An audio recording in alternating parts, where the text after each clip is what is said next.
The COVID pandemic has forced many families to turn inward, particularly come dinner time. Not a bad thing, says Chef Bobby Flay. As a kid in the late 60s, early 70s, there seemed to be a universally mandated dinner time in America, just after the 6 o'clock news. And that's the way it is. Friday, April 5th, 1968. This Border Crown Guide, CBS News. Good night.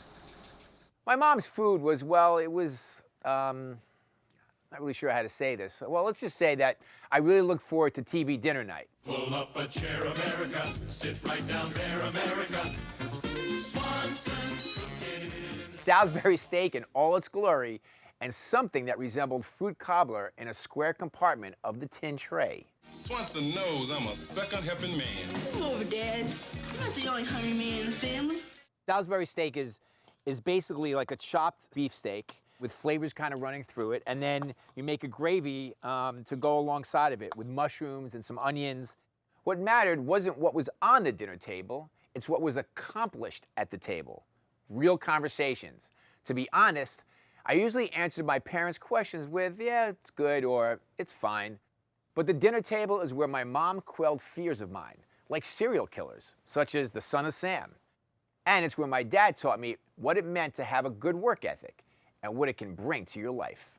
We're going to shape this in sort of the classic Salisbury steak shape, almost like a hamburger, but sort of an oval shape, just like that. And then we're gonna put them right into our hot pan.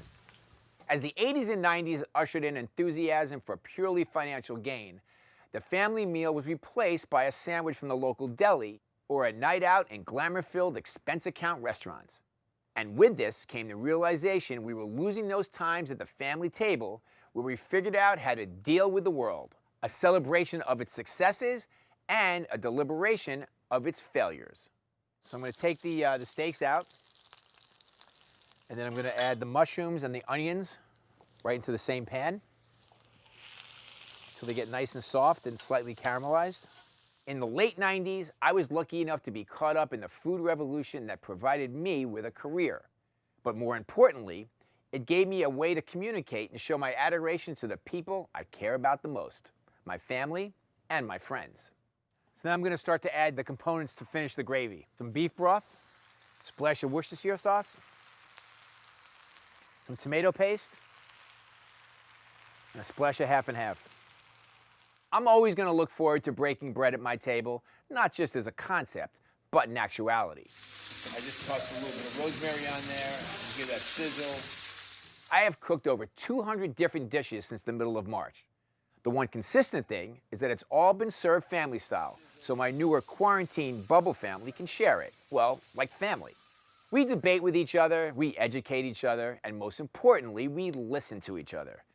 There have been some tears for sure, but mostly it's been smiles and uncontrollable laughs.